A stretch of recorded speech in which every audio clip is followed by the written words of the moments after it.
सागरों की आयु पर्यंत रहना पड़े। वेदना विचित्र आर्त ध्यान है।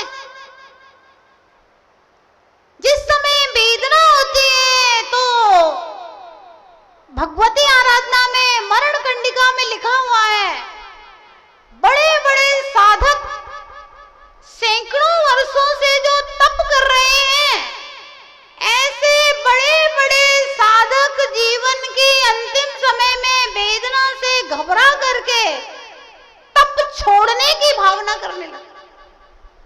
अंतिम समय में इतनी तीव्र वेदना,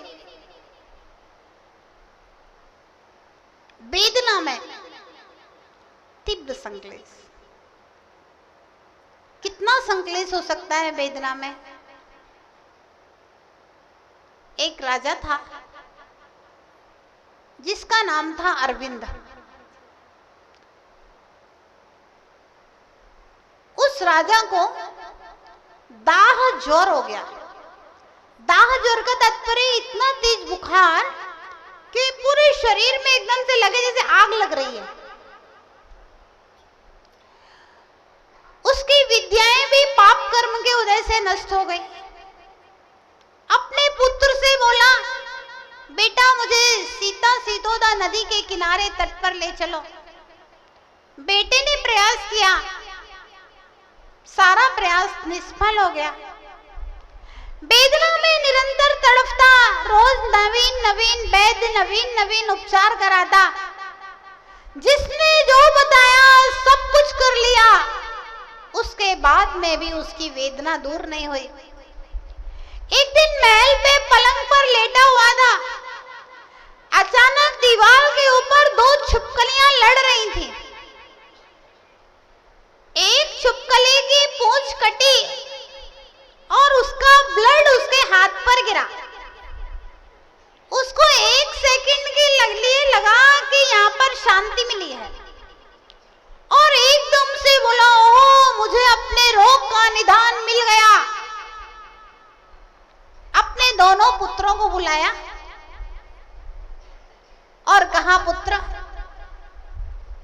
मैं बहुत बीमार हूं, बहुत वेदना को भोग रहा हूं, मृत्यु भी निकट नहीं आ रही है, श्वासें भी चल रही हैं, मुझे मेरी वेदना का निदान मिल गया है और तुम अब उसकी व्यवस्था करो।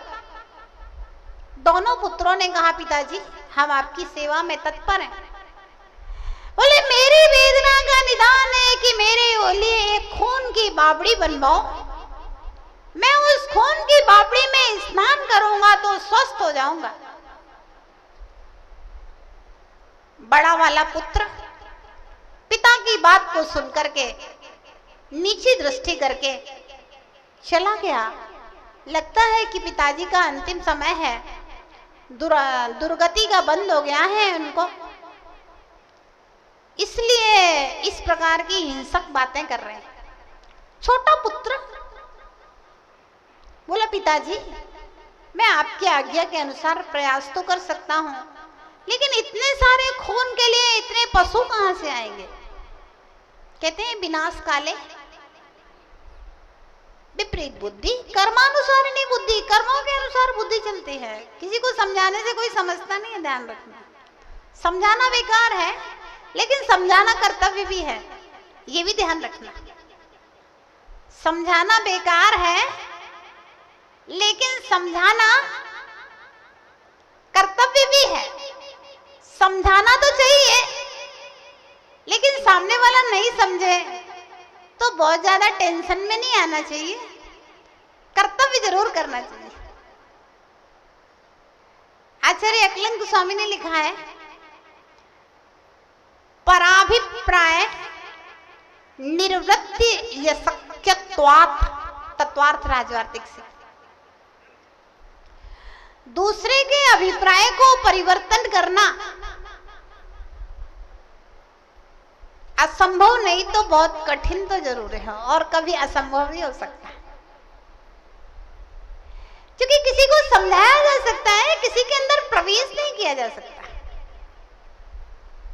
किसी को उपदेश तो दिया जा सकता है, लेकिन उसके अंदर प्रवेश नहीं किया जा सकता कि आप उसके अंदर प्रवेश कर जाए, अपने को बनाना, ये तो कोई गुरु किसी शिष्य के लिए कैसे कर सकता है।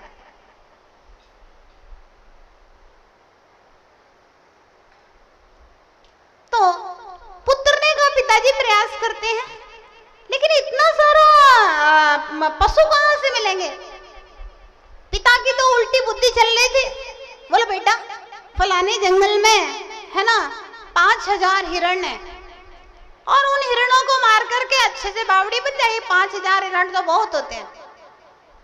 पुत्र बोला ठीक है पिताजी प्रयास करता हूं। पुत्र जाता है, रास्ते में एक महामुनिराज मिल जाते हैं। बोला महाराज एक बात जानना चाहता हूं कि मेरे पिता को जो दाह ज्वर हो रहा है और उनके अंदर ऐसे हिंसा के पाप भाव क्यों आए कि इतने सारे हिरणों को मार करके मैं उनके लिए बावड़ी बनाऊं। मुनिराज ने कहा वत्स तेरे पिता को नरकायु का बंध हो गया है और अब उनके जीवन का अंत बिल्कुल निकट आ गया है, और जिस जीव को नरकायु का बंध हो, जीवन का अंत निकट आ जाए तो नियम से उसके संक्लेश परिणाम होते हैं। ध्यान रखना, जीवन के अंतिम क्षणों के परिणामों को देख करके ये अनुमान लगाया जा सकता है कि इस व्यक्ति को किस आयु का बंध हुआ है। बहुत सारे लोग जीवन भर धर्म नहीं करते हैं, लेकिन बुढ़ापे में लगता है कि जैसे कितने धर्मात्मा हो रहे हैं, और बड़े सरल परिणाम हो जाते हैं। पूजा पाठ, गुरु उपदेश, दान दक्षिणा सब करते हैं। निश्चित रूप से भोग भूमिया या स्वर्गायु के बंध का कारण है। और जीवन भर जो किया सो किया, लास्ट में छल कपट मायाचारी छूटती नहीं। समझ लीजिए त्रियंच आयु का बंधक है। जीवन के अंत में हिंसा और क्रोध के तीव्र परिणामों में तीव्र धनासक्ति, तो समझ लेना बहु आरंभ परिग्रह नरकायु का बंधक है। अंत समय में संतोषी हो तो समझ लेना मनुष्य आयु का बंधक है। तो जीवन के अंतिम परिणामों से अनुमान लगाया जा सकता है कि इस व्यक्ति को किस आयु का बंधक है, किस गति का बंध हो रहा है इसको। मुनिराज ने कहा बेटा तुम्हारे पिताजी को नरकायु का बंध हो गया है, इसलिए इनका अंत निकट है। आप अगर खून की बावड़ी में स्नान भी करा दोगे फिर भी वे बचने वाले आयुहीन नर को कभी औषधि लगे न शेष। आयुहीन नर को औषधि कहाँ लगती है? जब आयु हो, पुण्य कर्म का उदय हो, तब औषधियां काम करती हैं। पुत्र युक्ति निकालता है क्या किया जाए। महाराज के बताए अनुसार पिताजी का अंत निकट है, नरकायु के बंधक हैं। ये जैन धर्म का सिद्धांत है। आप सिद्धांत को तो कोई परिवर्तन कर सकता? पुत्र भी चाहे, पुत्र तो ठीक ठीक, अगर भगवान तीर्थंकर स्वयं भी चाहे तो किसी के आयु बंध को परिवर्तन कर सकते नहीं है, क्योंकि ये सिद्धांत है राजा श्रेणिक भगवान महावीर का प्रथम भक्त था। कौन था? प्रथम भक्त था। राजा श्रेणिक श्रेष्ठ श्रावक भगवान महावीर स्वामी का प्रथम भक्त था, और इतने उत्कृष्ट परिणाम दर्शन विशुद्धि के परिणाम करके तीर्थंकर प्रकृति का बंधक हो गया, छायक संयुक्त प्राप्त कर लिया। लेकिन फिर भी भगवान महावीर उसकी नरक आयु को देव आयु में बदल सके नहीं। आयु कम तो हो गई, 33 सागर से 84,000 वर्ष रह गई, अपकर्षण हो गया आयु का, लेकिन आयु का संक्रमण नहीं होता है, परिवर्तन नहीं हो सकता कि नरकायु देवायु बन जाए, ये संभव नहीं है। मुनिराज ने कहा कि नरकायु के बंधक हैं तेरे पिता और वत्स, तो इतने सारे जीवों की हिंसा करके अपने माथे के ऊपर हिंसा का कलंक मत लगा। मुनिराज को प्रणाम करके बेटा चला जाता है, विचार करता है कि पिताजी को क्या जवाब दूंगा। कोई बीच का रास्ता निकल आए, बीच का रास्ता निकालता है, लाख का केमिकल का पानी बना करके एक बावड़ी तैयार कर देता है जो देखने में लग रही थी बिल्कुल खून की बावड़ी है। और पिताजी के पास जाकर के बोला, पिताजी आपकी आज्ञा के अनुसार खून की बावड़ी तैयार है। अब देखिए, बहुत खुश होता है, बहुत खुश होता है राजा अरविंद। मैं अब खून की बावड़ी में स्नान करके अपनी वेदना को मिटा लूंगा। खून की बावड़ी में कूदता है, उसकी वेदना का कोई प्रतिकार नहीं होता। सोचता है, लगता है असली खून नहीं है, और एक अंजलि लेकर के मुंह में डाल करके देखता है, अरे ये तो केमिकल चीज।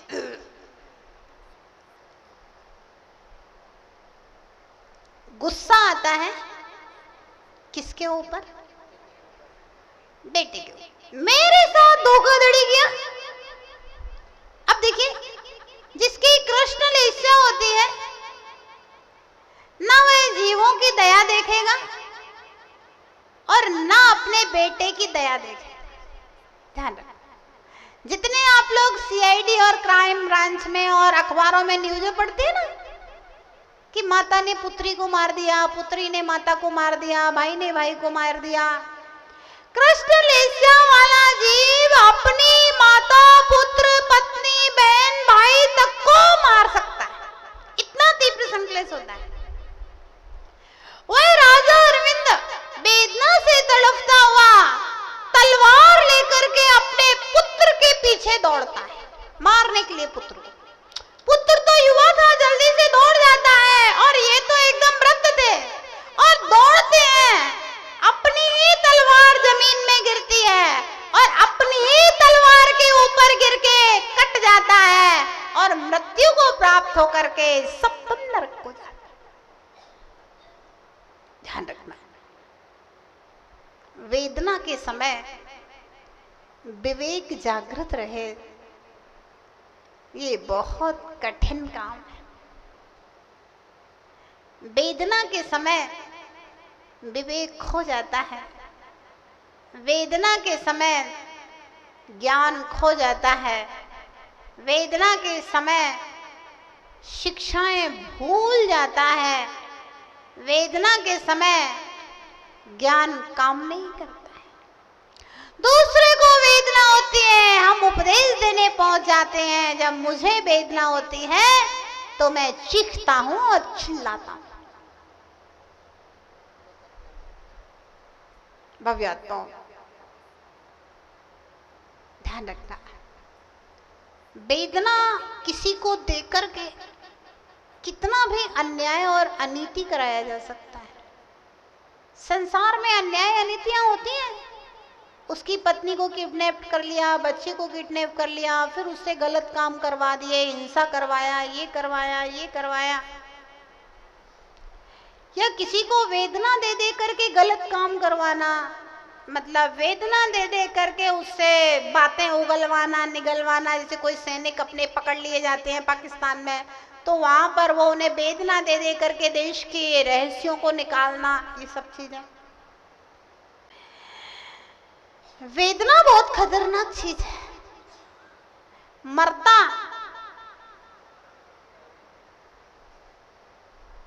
क्या ना करता, वेदना के समय विवेक रह जाए, वही सच्चा दर्द। इसलिए हमारे यहाँ महामुनिराजों के लिए कहा है, अदुख भावितम ज्ञानम। सुख में जो ज्ञान भावित किया जाता है वह ज्ञान वेदना आने पर नष्ट हो जाता है। इसलिए महामुनिराजों के लिए, साधकों के लिए कहा, अपने जीवन को दुख से भावित करते रहना चाहिए। दुख से अपने जीवन को अपलावित करते रहिए। दुख भोगने की आदत डालो, परिचय देने की आदत डालो, जिससे उपसर्ग आएगा तो विचलित नहीं होगा। ओहो, गुरुदत्त मुनि अगर वेदना को सहन करने की आदत नहीं होती तो किसान ने जब रुई लपेट करके आग लगा रहा था, 2 थप्पड़ लगाते किसान के। किसान किसान था और गुरुदत्त मुनि क्षत्रिय राजा थे, साधारण नहीं थे। क्षत्रिय राजा 10 किसानों को 100 किसानों को एक साथ उठा करके फेंक देगा हाथ से, साधारण नहीं थे। गुरुदत्त मुनि अपने गृहस्थ जीवन में क्षत्रिय राजा थे। कल बताया था पारसनाथ भगवान के जीवन के विषय में। वज्र नाभि चक्रवर्ती और कहां कुरंग भील। चक्रवर्ती की महिमा और चक्रवर्ती की शक्तियों को जानते हो क्या? साधारण नहीं होता है चक्रवर्ती। एक बार भरत चक्रवर्ती अपने ध्यान में बैठे हुए थे। सेवक लोग चर्चा कर रहे थे सेना के। चक्रवर्ती 2 आराम से अपने महलों में और अपने सिंहासन पर बैठते हैं और युद्ध तो हम लोग सब जीत करके आते हैं। सैनिक लोग चर्चा कर रहे थे आपस में, लड़ना और मरना तो हमें पड़ता है। चक्रवर्ती तो आराम से चक्र रत्न के प्रभाव से चक्रवर्ती कहला रहा है। भरत के कानों में ये बात आई। भरत ने कहा अपने मंत्री से कि मेरी ये उंगली टेढ़ी हो गई है, एक उंगली, अब इसको सीधा करना है। मंत्रियों ने कहा कि महाराज कैसे सीधी की जाए? बोले आप तो बल से सीधी कर दो। अब बल से कैसे सीधी की जाए? चक्रवर्ती ने कहा एक काम करो, एक सांकर बनाओ और मेरे परिवार को छोड़ करके जितनी भी सेना है, सेनापति सहित सब लोग पकड़ करके उस सांकर को खींचो तो उंगली सीधी हो जाएगी। अब इसे ऐसी टेढ़ी हो गई है तो आप पकड़ के खींचो तो बल से आप उंगली को सीधा कर दो। अब चक्रवर्ती की उंगली खींचना है तो लोहे की चेन थोड़ी ना चलेगी, सोने की सांकर बनवाई गई। भारतीय वैभव का व्याख्यान है। सोने की सांकर बनवाई गई और चक्रवर्ती की उंगली में अंटा लगा करके और पूरी सेना खींचने